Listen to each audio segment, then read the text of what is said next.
I think sort of there was a buzz going around, like, you know, the radio stations and things. So we were sort of expecting it, but we hoped for every single that it would chart, you know. But when Sometimes Came, it was a relief. You know? Following in Alison Moyer's footsteps, there must have been some pressure there. I think it's quite hard because it's quite daunting, you know.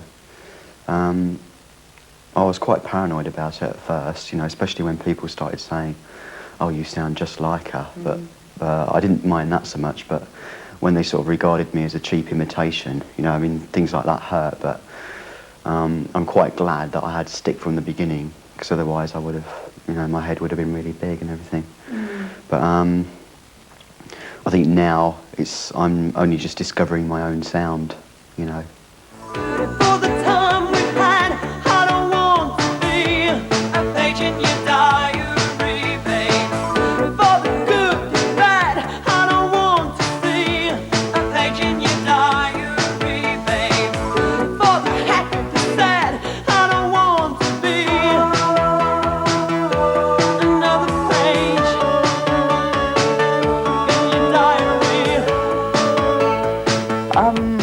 Alison has actually established herself as a mainstream artist now. Are you still chums? I remember on the BPI Awards she actually said, "And I'd like to thank Vince Clarke for everything he's done for me," which I thought was great. How do you get on now?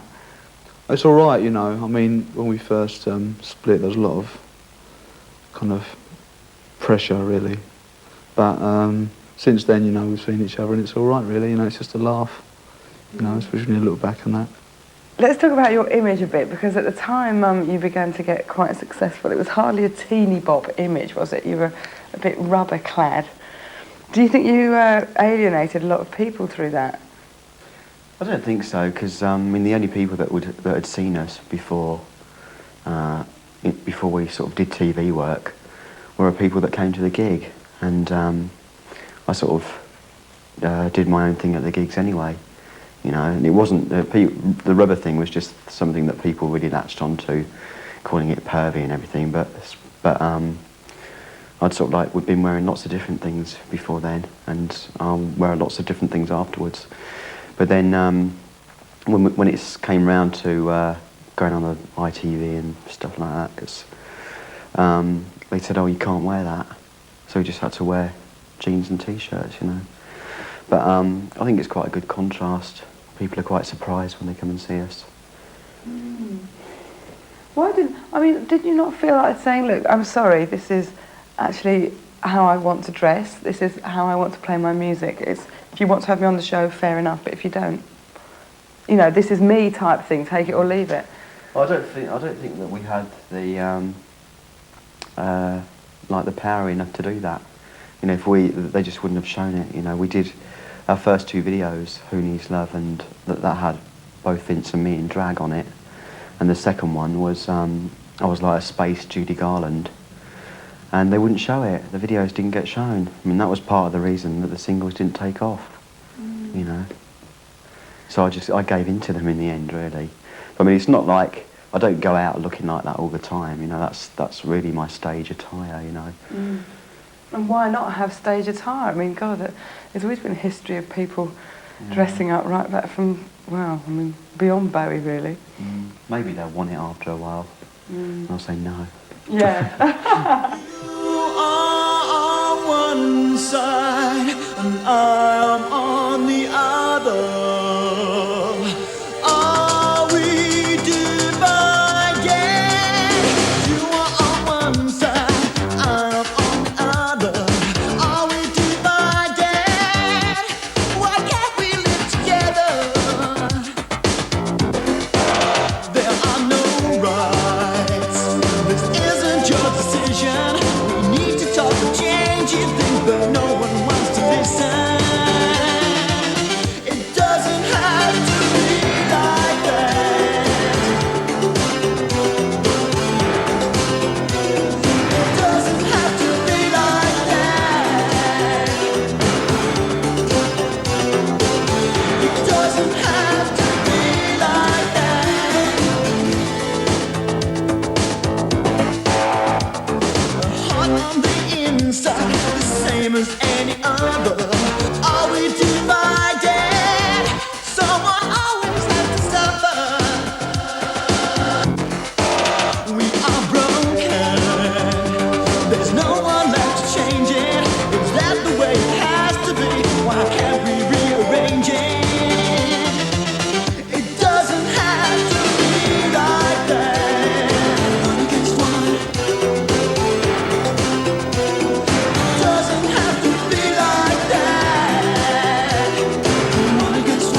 hapana kana bebe, nyumbani yako, nyumbani yako. Laila pamoja na bebe, nyumbani yako, nyumbani yako. Zimbabwe bebe, hapana kana bebe, nyumbani yako, nyumbani. Now there have been some ludicrous reports, which is funny enough what I said on the chart show the other day, about you splitting up and you going to write Jingles full time. Now firstly, how did you get involved in Jingles in the first place? Well, just before Erasure formed, I was, don't know, someone approached me from an agency to say, you know, do you want to, someone that I knew, I said, are you interested in doing Jingles? You know, a few years, I said, yeah, sounds like a laugh. That's what I do, you know, maybe 4 or 5 a year, and it is a laugh. Isn't it difficult writing songs for, you know, for in a very short space of No, it's great. time? It's ideal for me, you know. It really suits me. You get 30 seconds, you know, to like pack in all your punches. Mm. Which ones have you done? Oh, I can't mention the products. It's really funny, in the newspaper that said that we were splitting, it named like these 3 products that I've never done adverts for. It said that that the agent was Jeff Lynne, and who I've never met. ELO? Yeah, and I've never bought an ELO record, you know. I couldn't Aren't they understand getting it. confused? Who was it then? The guy, the agency's called Jeff Wayne. But it said I had Jeff Lynne quoting something. They just make anything happen. Yeah, it's They really... just, like, had the record company were like really panicking and stuff like that, you know. They just put all details in they didn't possibly get from anywhere, you know, they just made them up. I think it's quite good though, really, because I think I was let off lightly, you know. I mean, it was nothing like derogatory or anything like that, you know. No. Could have been like quoting me saying something really terrible, you know. But, I mean, they don't get any stories out of us anyway, so perhaps that's why they did it. Yeah. Don't wanna look like some kind of fool. I don't wanna break my heart over you. I'm building a wall. Every day it's getting higher. This time I won't end up another victim of love. You say that I could show some emotion, that I've been keeping secrets from you, but I can see through all your sweet talk and all of your affection and trouble. I'm gonna find you out if you scream and shout. You won't break down my protection. I don't wanna look like some kind of fool. I don't wanna break my heart over you. I'm building a wall. Every day it's getting higher. This time I won't end up another victim of love. I'm gonna lock up what I'm feeling inside. Ain't no way you can break down the door. 'Cause this time I've learned my lesson. You can take this declaration of war. Step right back, put on your coat and your hat. Gonna avoid all complications. I don't wanna look like some kind of fool. I don't wanna break my heart over you. I'm building a wall. Every day it's getting higher. This time I won't end up another victim of love.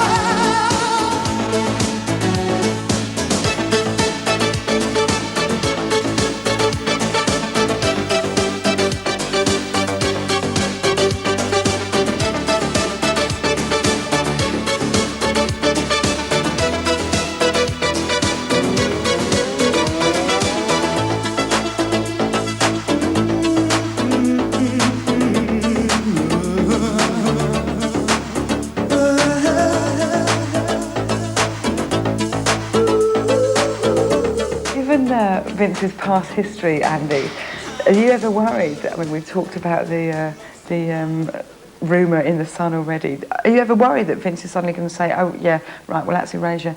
Actually, I'll get up and go and do something else now? I'm not really worried about that. You know, it's. I mean, as far as mine and Vince's relationship sort of goes, you know, musical or otherwise, it's like really. I feel it's quite all right, you know, and stable and everything. But I mean, I do get a bit paranoid sometimes. I mean, and that's only when other people start putting ideas into my head. You know, like after the BPI awards, and Alf said that thing. You know, I went home. My boyfriend was saying, "Oh yeah, she's Vince. She's getting on to Vince again. She wants to start working with him again, you know, and stuff like that." And I was thinking, "You bastard," you know. As usual. As usual, same old. Oh, But, dear. But it must be easy to be quite insecure about these things. It's such an insecure business anyway. I think isn't it just matters really if they catch you off balance, you know, when you're sort of like feeling a bit low and stuff like that, you know. What is it you actually want to achieve, Vince? Because it's obviously not fame, fortune, money, success. What is it you're looking for in your involvement with music and Erasure? It's fortune, money and success. Just get my name in the sun. No, I don't know really. You just, and I've been doing this for a long time, you know, and sometimes I just don't know what it is. Wake up and I don't know what I'm doing. You know, you just carry on, you know. It's like you're always trying to sort of create new things, you know, I suppose. I suppose that's like most of the attraction. So even if you were in a band that was recognised by nobody, would you still have kept going on? Supposing Erasure had not been successful, you'd both have still kept at it? Well, I think we would have. I mean, we did so, you know, for a year and a half or so. And you always think the same around the corner, you know. We were just really, we were getting a bit paranoid that Mute weren't going to have enough money left to, you know, for us to record, that we were going to use it all up, you know. Can be a bit of a prob money, can't it? What motivates you then, Andy? I think with me, I'm just an entertainer anyway, you know. I mean, not in life, but that's all I've wanted to do ever, you know. So it's just a natural thing, really.